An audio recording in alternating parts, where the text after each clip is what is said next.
APRC's deputy spokesperson says another lockdown will hamper Barrow's chance of re-election. Egyptian authorities are devising means to support health facilities containing the virus. And Uganda is queued from the rest of the world as election vote counting continues. These and more coming on the world today. Stay tuned.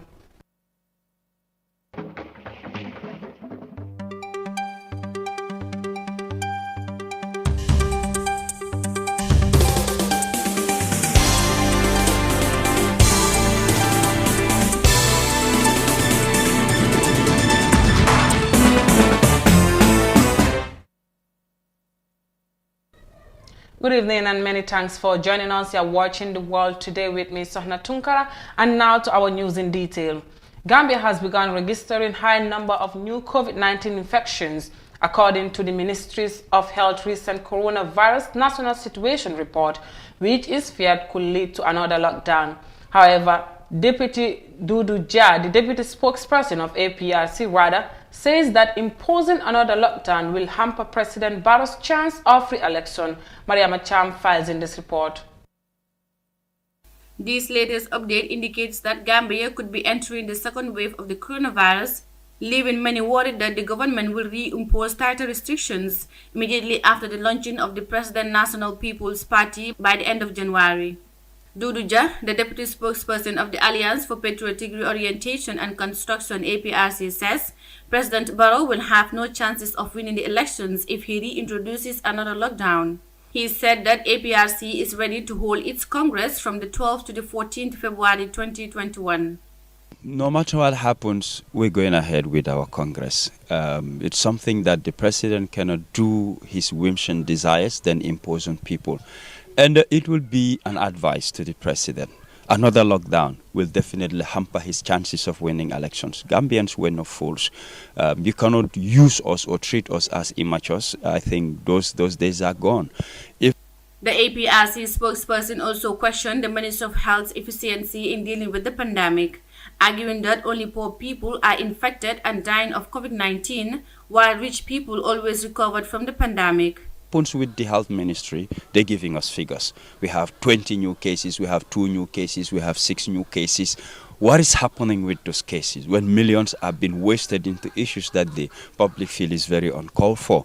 Why is there so much secrecy in fighting this COVID-19? Why can't they show us what facilities they have, who are the people affected, what treatment are they receiving? And funny above all, why is it that COVID-19 doesn't kill rich people? COVID-19 ministers, governors, directors, when they are affected, they will recover, they will get well, but the poor people can die. There's something fishy in this COVID-19. The Alliance for Patriotic Reorientation and Construction APRC will hold its Congress on the 12th to the 14th February 2021. With the official confirmation of the new UK COVID-19 variant in the Gambia, there are concerns as to what move the government will take to manage the situation.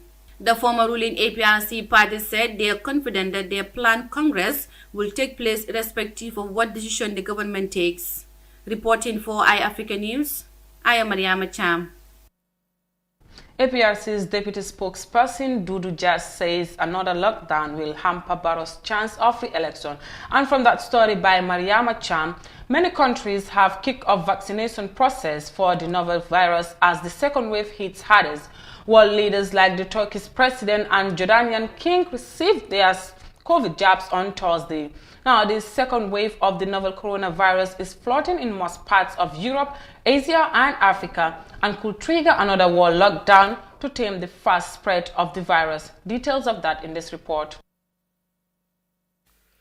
Mass vaccinations is gaining momentum with the Pfizer, BioNTech, and China's Sinopharm COVID-19 vaccines in different countries as part of efforts to contain the virus.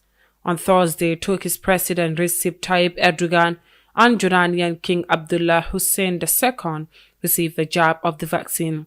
Moments after taking the COVID-19 vaccine, President Erdogan said this is a good cause and urged for a swift usage by other nations, noting that his country will not relent in its effort to contain the virus. Erdogan said in the light of science and wisdom, his nation will give the best response against virus with a vaccine, especially during this period of coronavirus surge. In the second wave, Turkey have reported more than 7,000 new COVID-19 cases and more than 170 fatalities. Meanwhile, King Abdullah Hussein II, Prince El Hassan bin Talal and Crown Prince Hussein bin Abdullah II also received their vaccination at the Royal Medical Services Clinic in Amman on Thursday. The event took part a day after Jordan's launched its free mass vaccination campaign of the three popular vaccines. Jordan kicked off its COVID-19 vaccinations on Wednesday with injections for healthcare workers, people with chronic illnesses, and those over the age of 60. Currently, Jordan has reported 175 new COVID-19 cases and 16 more deaths from the virus on Thursday, taking its total infection to more than 312,000 and over 4,000 deaths cases. The country is planning on to vaccinate a quarter of the populace, and the jab will be given free of charge to all residents. For iAfrica TV, Sohna Tunkara. And from that COVID-19 vaccine update, heading to the political arena, after a tense presidential election in Uganda that pits the incumbent president Yoweri Museveni against opposition frontliner Bobi Wine on Thursday, the polls are now closed and vote counting is underway in Uganda. Museveni, who has been in power since 1986, is running for a sixth term against Bobi Wine, whose popularity among a youthful population made a sharp knocking sound to the 76-year president. Amin Dao has more in this report. Long-time leader Yoweri Museveni took an early lead in Uganda's presidential election according to the preliminary results on Friday, though his main rival said there had been widespread fraud and his supporters had the right to protest, according to reports. More than 17 million people were registered to take part in the December 14 presidential polls. Ugandans were seen queuing up to cast their votes under a tight security and an internet blackout after one of the most violent campaigns in years. Ugandan Electoral Commission officials count ballot papers after elections at a polling station in Kampala. Opposition frontrunner Bobi Wine earlier posted on Twitter that his phone and that of his spouse were blocked and he was unable to receive or make calls. Shortly after casting his vote, President Museveni told a local media in Uganda that he will accept the outcome of the Thursday election if there are no mistakes. However, the internet access has been cut off and there are fears of the unrest and security forces to try stop the supporters of the pop star leading opposition party, Bobi Wine. Results have shown that the incumbent Museveni is leading by 65% of votes casted, while Bobi Wine, the opposition leader, has 23% of the votes casted. This year's politics in Uganda is seen as one of the worst political violence in years, with more than 50 people killed by security forces amid crackdowns on opposition rallies, as well as the repeated intimidation and arrest of opposition figures. For iAfrica News, I am Amin Dao. And from that report by Amin Dao, still on the political arena, during its monthly press conference, the flag bearer of the Citizens Alliance Party, Dr. Ismaila Ceesay, called on the IEC to explain the reasons for postponing voters' registration. The Electoral Commission earlier this month announced the postponement of voter registration, which was supposed to take place this month due to logistical challenges. The IEC has the rest of that story. Barely a week after the Independent Electoral Commission announced the postponement of the voter registration in the Gambia, ahead of the much talked about presidential polls in December 2021. Speaking at the party's monthly press conference, Dr. Ismaila Ceesay said they had earlier challenged the IEC to explain the logistical challenges that led to the postponement, as well as to present a realistic timetable to replace the previous one. When we received a letter from the IEC that it was postponed indefinitely due to logistical challenges, we came out to challenge the IEC on two things. That they should tell us what these logistical challenges are, because we believe that we as principal stakeholders in this whole entire process should know any challenge that the IEC is facing with regards to the elections. Two, we say it is not enough for you to tell us indefinitely. We need a clear and realistic timetable to replace the previous one. The Citizens Alliance presidential candidate said they have done their own findings about the postponement of voter registration. Cisse alleged that the IEC wanted to single source for the procurement of materials needed for the election process. And the findings that we have, based on our investigations, are that the IEC wanted to single source the procurement process, the procurement for the materials needed for the elections. The IEC, as usual, 2011 and 2016, they did single sourcing to one company. And in 2021, they also want to do the same single sourcing, but the Ministry of Finance said no, it has to go through a tender process so we can give chance to other companies who have the capacity and the capability to also provide this material, so that's a fair process. Dr. Ismaila Cisse further described elections as life and death because it is about the country's democracy, peace and security. The political science lecturer said CA's position is to urge the Independent Electoral Commission to make sure they do everything right and look at the greater interest of the nation. For iAfrica News, I am Daisy Cisse. One of the newest political party in the Gambia calls for explanation from IEC as regards to the postponement of the voters' registration. We'll now go with a short commercial break. More to come. Stay tuned. For the first time in the Gambia, your favorite GSM operator, Africell, is the first and only GSM operator to launch a brand new technology called the eSIM. The eSIM simply means you can use your phone without a SIM card. Do you have an iPhone 11? Any of the iPhone X series, a Google Pixel 3, or any new phone that supports the e-technology? Then walk into any Africell customer care center and activate your eSIM today. With your virtual Africell SIM, you can use more than one number without having a physical SIM card in your phone. Enjoy this brand new technology for the first time in the Gambia, brought to you by Africell. eSIM, your phone without a SIM card. For more information, please call 111. Where Africell goes, nobody dares to follow.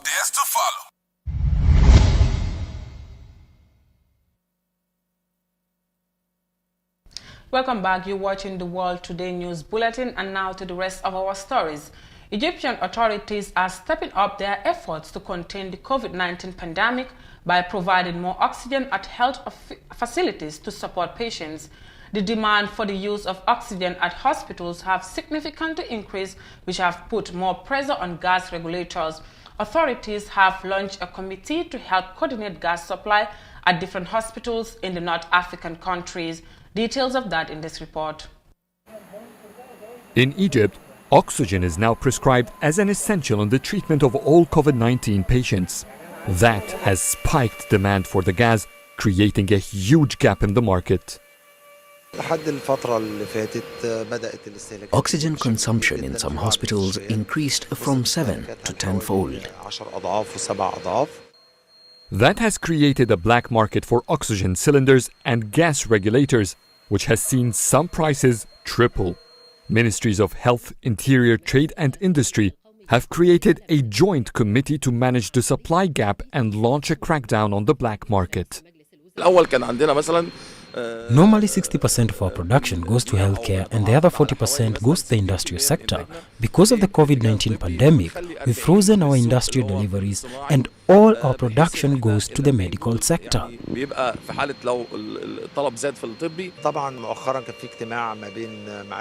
government has instructed all companies producing gases to maximize production capacity. Our truck drivers barely sleep now. Distribution fleets have never been so busy. We had oxygen reserves in our storage tanks. We are now withdrawing from them. There was a gap of 300,000 litres, and that has been quickly recovered with the steel companies joining us. All major steel manufacturers have been instructed to decrease production so as to lower their consumption of industrial oxygen. Their facilities are now being used to increase the purity of the oxygen for medical purposes. Meanwhile, producers of medical-grade gases are expanding their production lines. We've built this facility in less than a month since we became aware of the crisis. It is almost completed. We are missing electric panels from the National Electricity Company. They promised us to reduce their usual installation time to a third, but we need them to be even faster. The pandemic is harsh and we must fill the shortage in the market. The COVID-19 pandemic has highlighted the importance of medical gases facilities in the healthcare system. And because of the sudden surge on oxygen, companies like this one have started to manufacture new facilities that will multiply the production of oxygen gas cylinders, which will be mainly used by individuals. Egyptian health facilities are demanding for more oxygen at the hospitals for infected persons. Now, in Kenya has joined the list of countries in West Africa that have registered the new COVID-19 variant that has been spotted in several other countries. The East African country has recorded about 100,000 COVID-19 cases and more than 1,000 coronavirus-related deaths. The World Health Organization says that daily cases number is exceeding the first wave peak as the continent registered over 1 million cases. More of that in this report. Kenya has detected a new variant of the coronavirus. Authorities say a study conducted between June and October last year in the southeast part of the country detected this unique variant, but more research needs to be done to assess its impact. Scientists say it's perfectly normal for viruses to mutate. Kenya is approaching 100,000 cases of COVID-19 and over 1,700 deaths. Meanwhile, the World Health Organization reported that the variant identified in South Africa has found its way into Botswana, Zambia and Gambia. Africa has surpassed 3 million cases. The WHO said daily case numbers are exceeding the first wave peak in Africa. And from that story brings to an end the World News Bulletin with me, Sohna Tunkara. Gambia 24 is up next with Mariama Cham. Stay tuned and bye for now.